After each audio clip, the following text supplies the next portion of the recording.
ये जो आज पंडित दीनदयाल उपाध्याय बेहद पशु आरोग्य शिविर मेला का आयोजन किया गया है, ये किस संदर्भ में किया गया, जरा हमारी जनता को बताइए कि इससे क्या लाभ है किसानों को या क्या करना चाहिए, जरा विस्तार से कुछ जानकारी दीजिए।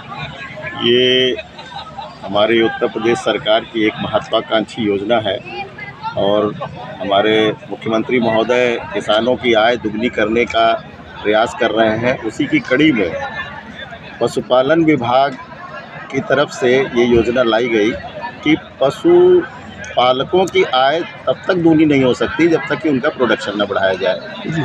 तो बहुत सारे हमारे पशुपालक भाई हैं जो दूर दराज अंचलों में हैं और वो काबिल पशु चिकित्सा अधिकारी या विशेषज्ञ पशु चिकित्सा के पास नहीं पहुंच पाते हैं। पशु बांझ हो जाता है या कोई सामान्य शल्य चिकित्सा की आवश्यकता है या किसी अन्य प्रकार की।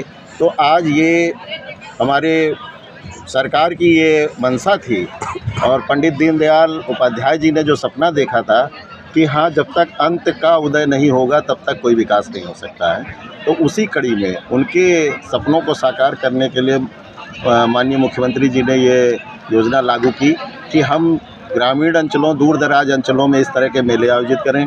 वहाँ हम अपने विशेषज्ञों की उपलब्धता पशुपालक के द्वार पे सुनिश्चित करें और जो वो दूर दूर तक जा कर के नहीं पा सकता है जो सुविधाएं, वो सुविधा हम उसके द्वार पे दें, जिससे उसकी जो बांझ हो गई पशु या किसी प्रकार से टनकवाय झनकवाय हो जाती है या अन्य किसी प्रकार की सर्जिकल आवश्यकता है, गाभिन है कि नहीं है, चेक होना है कि नहीं है, किस तरह से मिनरल डिफिशियंसी है। बहुत सारे ऐसे लोग हैं जो बार बार गाभिन कराने के बाद भी गर्भित नहीं हो रहे हैं, जिससे दूध का उत्पादन नहीं हो पा रहा है, या अन्य किसी प्रकार की जानकारी लेना चाहते हैं। बहुत सारी ऐसी जानकारी हैं जो यहाँ पर मंच पर उपस्थित होकर के हमारे टेक्निकल विशेषज्ञ आते हैं जो उनको नई नई जानकारी देते हैं। उसी उद्देश्य से आज यहाँ लगाया गया था, इसका प्रचार प्रसार किया गया। हज़ारों की संख्या में आज पशुपालकों ने इसका उपयोग किया। ये निःशुल्क दवा वितरण का भी कार्य किया जा रहा है, इसके लिए कोई शुल्क गवर्नमेंट की तरफ से नहीं दिया जाता है। सर, एक प्रश्न और है कि आए दिन जो है एक खबर चलती है लोकल न्यूज़ चैनलों पे या अखबारों में या पब्लिक के बीच में भी जो है एक बात जो है चौपालों में जो है सुनने को मिलती है कि भैया गौशाला में तीसरे चौथे दिन एक जानवर मर जाते हैं। आखिर इसका क्या कारण है? ऐसा है, हम तो पहले ये आपसे अपील करना चाहेंगे, आपके चैनल के माध्यम से अपील करना चाहेंगे कि किसी भी अफवाह पे ध्यान ना दें। हाँ, ये सत्य है कि जो गौशालाएं खोली गई हैं वो छुट्टा जानवरों की गौशाला, जानवरों को संरक्षित किया गया है माननीय मुख्यमंत्री जी के निर्देश पर। और हमारी सरकार की जो मंशा है कि हमारे किसानों की आय दुगनी हो। अगर छुट्टा जानवर उसकी खेत चढ़ जाएंगे तो उसकी आय कैसे दुगनी होगी, तो उसकी फसल का ही नुकसान हो जाएगा। तो छुट्टा जानवरों की समस्या को देखते हुए माननीय मुख्यमंत्री जी ने, माननीय योगी जी ने जो है इसमें एक गौशालाओं का एक प्रावधान किया। उसमें एक ये भी प्रावधान है कि अगर आप अपना जानवर नहीं रखना चाहते हैं और गौशाला से लेना चाहते हैं तो हम एक आदमी को माननीय मुख्यमंत्री सहभागिता योजना के अंतर्गत 50 रुपये एक जानवर पे हम उसको प्रतिदिन देंगे। अगर वो हमारी गौशाला से गाय लेता है तो हम 50 रुपये प्रतिदिन और एक आधार कार्ड पे हम 4 जानवर उसको दे सकते हैं। तो इसमें उसका लाभ उठाएं।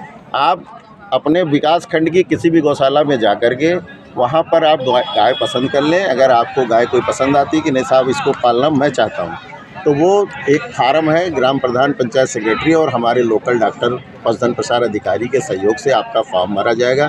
फॉर्म भर के जो विकास खंड स्तरीय जो गौआश्रय संचालन समिति बनी हुई है उसमें पास होकर के उसका अनुमोदन जिला स्तरीय समिति से होकर के फिर डायरेक्ट डीबीटी के माध्यम से उसको पैसा मिलने लगता है। उसमें किसी प्रकार का कोई बिचौलिए का खेल नहीं है और इसका लाभ उठाएं। जो गरीब पशुपालक हैं, जैसे जो जिनके पास समय है, जो चरा सकते हैं, अपना देख रेख करके अपना चरा भी लाए या अपने घर पे रखने की जगह है, 4 पशु वो गौशाला से लें। सहभागिता योजना का लाभ उठाएं। 2000 रुपये महीने एक आदमी को निश्चित तौर से अगर 1 घंटा सुबह आप 1 घंटा शाम देते हैं तो 2000 रुपये एक्स्ट्रा आपकी इनकम हो सकती है।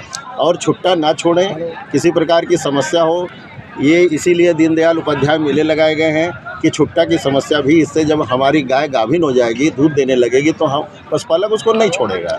तो अच्छा उसकी भी सर, एक सवाल और है, जैसे ये जो पशु को बता रहे हैं कि गौशाला से जो है ले सकते हैं, जी। तो ये जो फॉर्म भरा जाएगा ये शुल्क है या कोई निःशुल्क शुल्क है? नहीं है, निःशुल्क है। इसमें एक पैसा अगर कोई डिमांड करता है, तत्काल अपने संबंधित पशु चिकित्सा अधिकारी या खंड विकास अधिकारी से संपर्क करके उसको बताएं। आप चाहे पशु चिकित्सा अधिकारी से संपर्क कर लीजिए गाय लेने के लिए, चाहे संबंधित विकास खंड के खंड विकास अधिकारी वीडियो से संपर्क कर लीजिए, आपको गाय तत्काल मिल जाएगी। फार्म भर के उसकी एक प्रक्रिया है, प्रक्रिया पूरी होने के बाद आपको गाय दे दी जाएगी। सर आप अपना शुभ परिचय दें। मैं डॉक्टर सुधीर कुमार श्रीवास्तव, संयुक्त निदेशक गायनिकोलॉजी अयोध्या मंडल अयोध्या हूँ। आज की डेट में चूँकि हमारे अपर निदेशक डॉक्टर महेश कौशिक सर छुट्टी पे हैं, तो इस समय मेरे पास मंडलीय अपर निदेशक का प्रभार भी है। तो एज ए मंडलीय अपर निदेशक के रूप में मैं आज मेले में प्रतिभाग कर रहा हूँ।